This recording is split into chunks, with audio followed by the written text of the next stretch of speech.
Hello everyone and इस video से हम हमारा क्वेश्चन प्रैक्टिस का सेशन स्टार्ट करने वाला है। This will be the first session of our video and ये क्वेश्चन प्रैक्टिस जो क्वेश्चंस हम सॉल्व करेंगे वो IIT JAM GAT B GATE XL and TIFR को टारगेट करने वाला है। सो फर्स्ट हम माइक्रोबायोलॉजी के क्वेश्चन से स्टार्ट करेंगे, माइक्रोबायोलॉजी का सिलेबस स्टार्ट करते हुए, और माइक्रोबायोलॉजी के जितने भी क्वेश्चन प्रैक्टिस कर सकेंगे उतने कर सकेंगे, और उसके बाद हम आगे के जो सब्जेक्ट्स है, जो टॉपिक्स है, उनको भी कवर करेंगे। सो स्टार्ट करते हैं हमारे फर्स्ट क्वेश्चन से।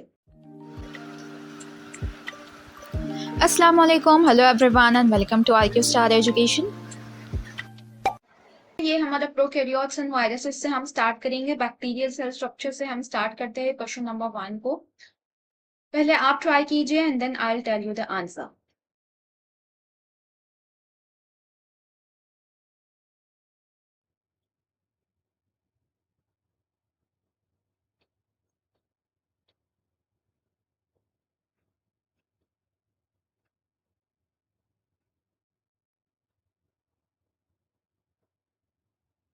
सो हमारे क्वेश्चन नंबर 1 कुछ इस तरीके से है, which statement is true for both prokaryotes and eukaryotes.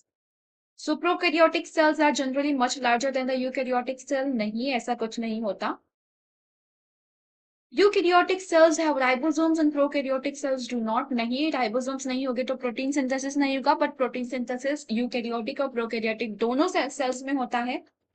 Option c, both have DNA as the primary genetic material, and option d, eukaryotic cells have plasma membrane and prokaryotic cells do not. ऐसा कुछ नहीं है, दोनों भी cell में plasma membrane होती है। And option c is our correct option, दोनों में भी DNA as the primary genetic material present होता है। So this was about our first question. Let's go to second question.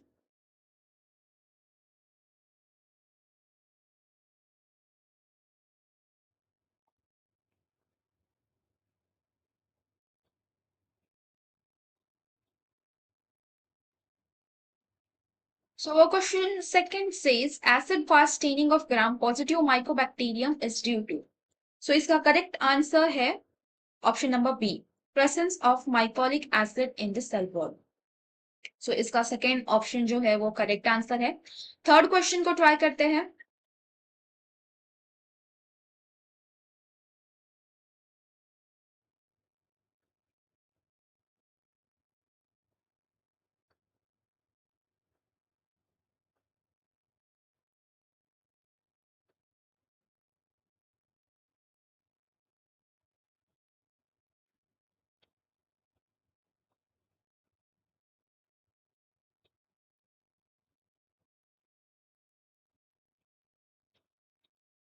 So our third question says which of the following statement is correct? तो आइए statements को एक बार पढ़ लेते हैं। The first option, acid fast staining is due to the presence of mycolic acid.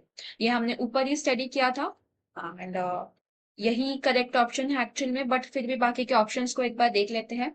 Action of lysosome in gram negative bacteria result in the formation of protoplast. Actually यहाँ पे ग्राम negative नहीं आना चाहिए था, यहाँ पे ग्राम पॉजिटिव आना चाहिए था। वो इस तरीके से कि हम अगर ग्राम पॉजिटिव बैक्टीरिया के अंदर लाइसोसोम डाल दें, लाइसोजाइम और lysosome,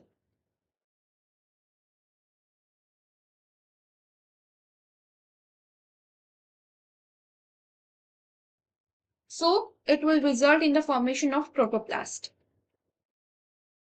But when we talk about gram negative bacteria और उसके अंदर अगर हम लाइसोजाइम डाल दें, so it will result in the formation of स्पीरोप्लास्ट। तो ये बात ध्यान में रखनी है कि ग्राम पॉजिटिव में लाइसोसोम डालेगी तो प्रोटोप्लास्ट बनेगा, ना कि ग्राम नेगेटिव बैक्टीरिया में। Option c, gram staining is due to chemical nature of the cell wall and all of the above, लेकिन ऑल ऑफ द अबो नहीं आएगा बिकॉज इसमें से कई ऑप्शंस रॉन्ग है। तो हमारा करेक्ट ऑप्शन है option number A. Question number 4 को ट्राई करते हैं पहले।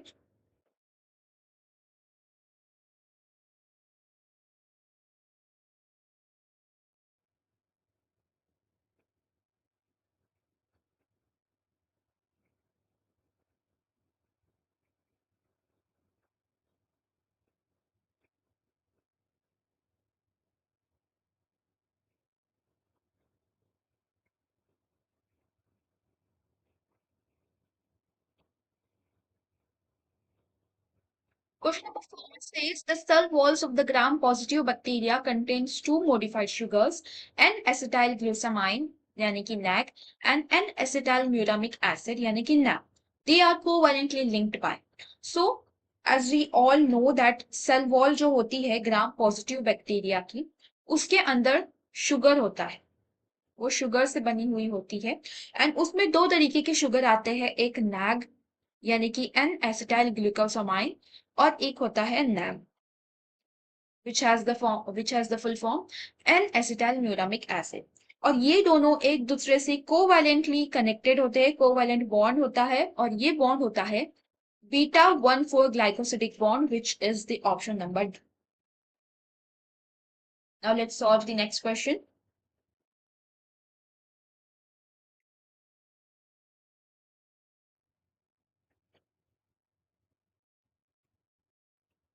Question number 5.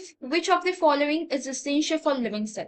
Flagella is not essential. Capsule is also not essential.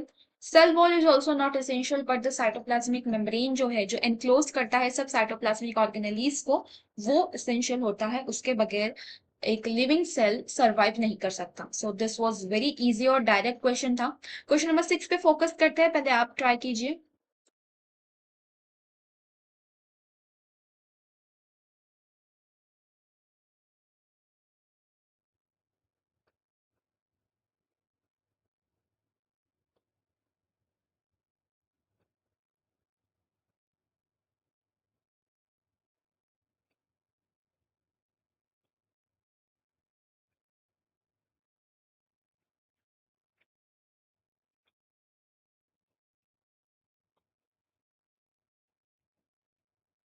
So for question number 6, which of the following is not true about capsules and slime layer? So capsules and slime layer ये glycocalyx के part है.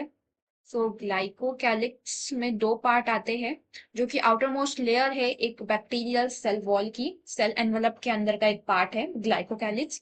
इसमें दो चीजें आती है. पहली तो capsule and the next is the slime layer.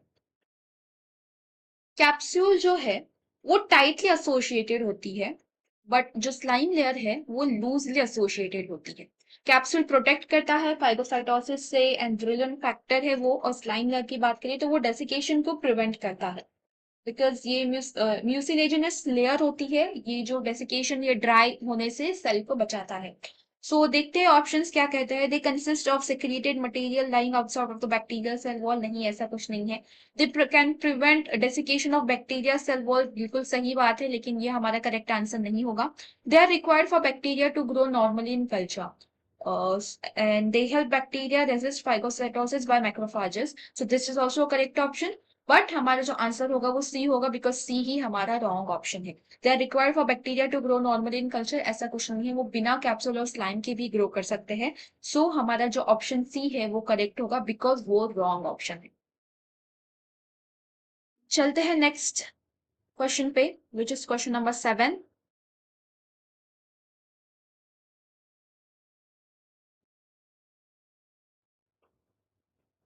Question number 7 बहुत ही डायरेक्ट क्वेश्चन है पेरिप्लाज्म के ऊपर. So periplasm is found in both gram negative and gram positive bacteria. बहुत इजी सा क्वेश्चन था. Option A will be the correct answer.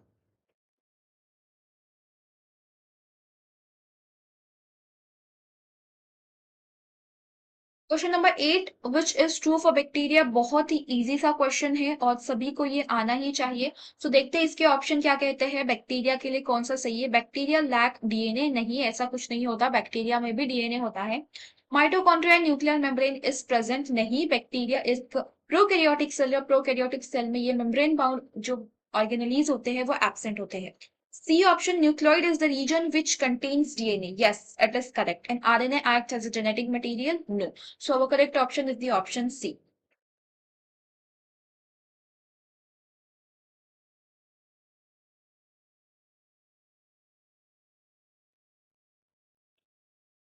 So our question number 9, pili represents. So pili एक protoplasmic outgrowth है जो कि वो बाद में रिप्रोडक्शन के लिए यूज होती है.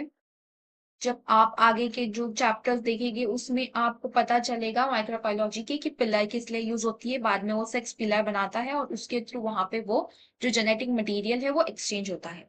बट ये एक एक्स्ट्रा क्रोमोसोमल जेनेटिक एलिमेंट नहीं है, स्मॉल फ्लैजेला नहीं है, स्पेशल बैक्टीरिया सीलिया नहीं है, नहीं, flagella cilia are different and pili is different.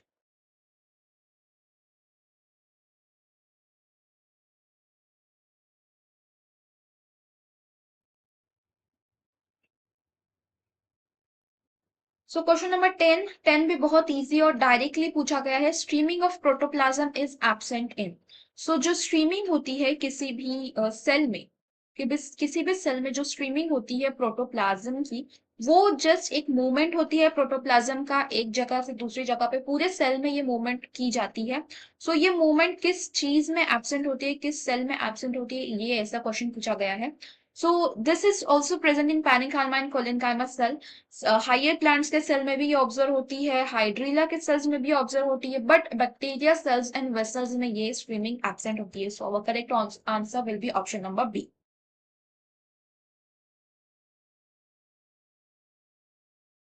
Let's move to our next option, which is next question, which is question number 11. पहले आप ट्राई कीजिए।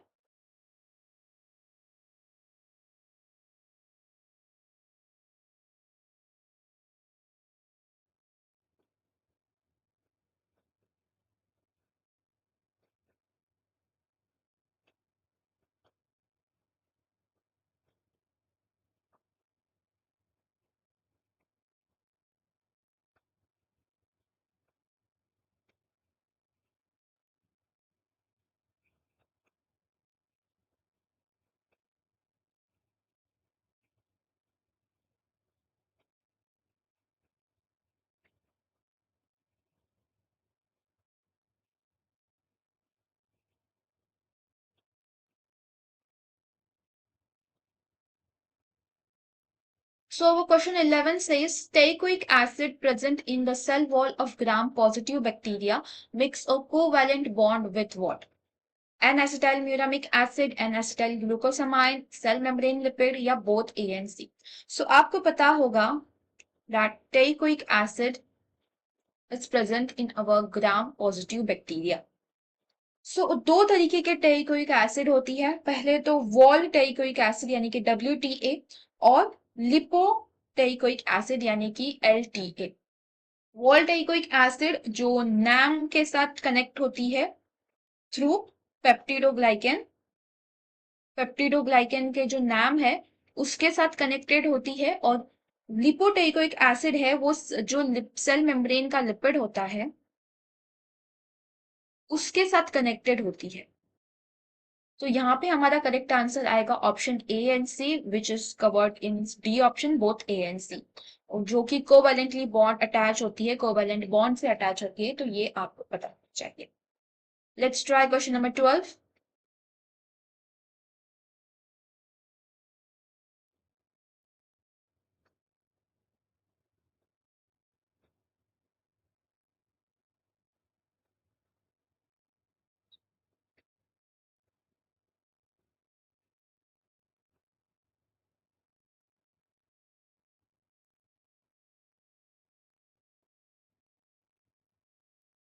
Question number 12 says encapsulated bacteria. Encapsulated is nothing but the capsule only. Capsule की capsulated जो bacteria है वो कैसे bacteria होते हैं? Are sometimes more virulent than their encapsulated counterparts, are more susceptible to phagocytes or destruction, have more signal for protein synthesis, are not encapsulated bacteria. Both A and C are correct. So option A is the correct option because capsule जो है वो एक shield की तरह काम करता है किसी भी बैक्टीरिया के लिए, और वो शील्ड उसका सर्वाइवल बढ़ाता है, उसका सर्वाइवल बढ़ाते हुए और उसे विरुलेंस भी बनाता है, यानी कि कोई भी डिसीज कॉजिंग जो बोलते हैं हम, वो उसके इसी कैप्सूल की वजह से ही होता है। और विरुलेंस बढ़ाता है, उसको सर्वाइव के लिए हेल्प करता है एज अ शील्ड। तो यहाँ पे बी ऑप्शन तो कैंसिल हो जाएगा बिकॉज ऑफ फैगोसाइटोसिस से हेल्प करता है, बचाता है। सिग्नल फॉर प्रोटीन सिंथेसिस नहीं, ऐसा कुछ नहीं है। ए एंड सी ऐसे तो करेक्ट नहीं हो सकता because c is the wrong one. So our a option is the correct. Let's try question number 13।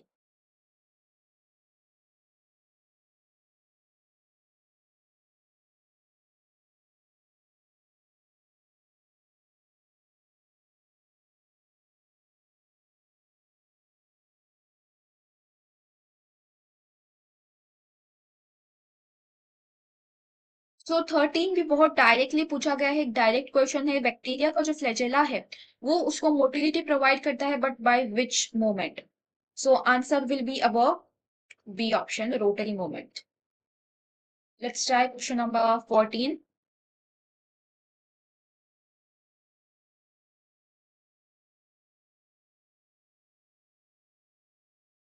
Question number 14 says, which of the following is a fact that argues against the symbiotic origin of eukaryotic flagella from bacteria flagella? तो यहाँ पे eukaryotic flagella और bacteria के flagella का comparison किया हुआ है। दो तीन डिफरेंसेस आते हैं। पहला तो स्ट्रक्चरल डिफरेंस आता है एक तरीके का, देन कम्स उसके मूवमेंट का डिफरेंस, एंड देन एनर्जी जो यूज करते हैं वो उनका डिफरेंस। तो देखते हैं पहले बैक्टीरिया की। इसमें बैक्टीरिया में जो स्ट्रक्चर डिफरेंस आता है वो यहाँ पे फ्लैजिलिन यूज होता है, फ्लैजिलिन यूज होता है। और यूकैरियोटिक में ट्यूबुलिन यूज होता है, जिसका जो अरेंजमेंट है वो 9.2 ऐसा कुछ अरेंजमेंट होता है। मूवमेंट की बात करें तो बैक्टीरिया में रोटेट करते हैं फ्लैजेला, बट यूकैरियोटिक में वो विप करते हैं, विप लाइक मूवमेंट होता है फ्लैजेला का। एनर्जी में यहाँ पे बैक्टीरिया यूज करता है प्रोटॉन को, प्रोटॉन की एनर्जी यूज करता है, उसके मोटिव फोर्स की एनर्जी यूज करता है। बट यहाँ पे यूकैरियोटिक सेल्स एटीपी का यूज करते हैं और डाइलिन मोटर्स का यूज करते हैं, ATP plus डाइलिन Motors.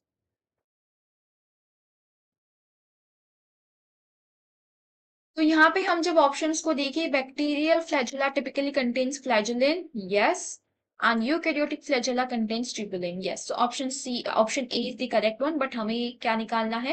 Wrong option निकालना है, as it says argues against.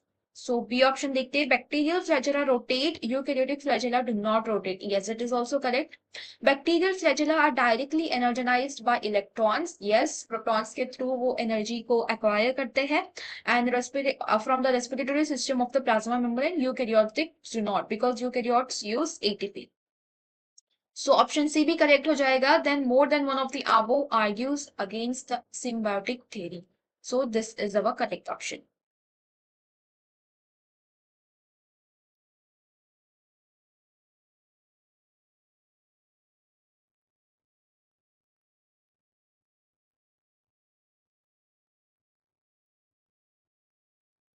Question number 15, which will be our last question for today. इसे try करते हुए देखते हैं क्या क्या आंसर आता है.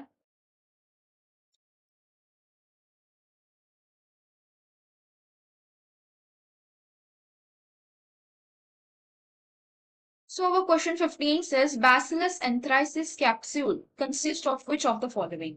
So most जो capsules होते हैं वो शुगर के होते हैं, यानी कि पॉलीसेकेराइड्स के बने हुए होते हैं। बट Bacillus anthracis जो कैप्सूल है वो प्रोटीन लाइक स्ट्रक्चर की तरह बना हुआ होता है, और उस प्रोटीन लाइक स्ट्रक्चर का नाम है पॉली डी ग्लूटामेट। और पॉली डी ग्लूटामेट का एग्जाम्पल ही है option A, gamma glutamyl polypeptide. So option A is our correct option.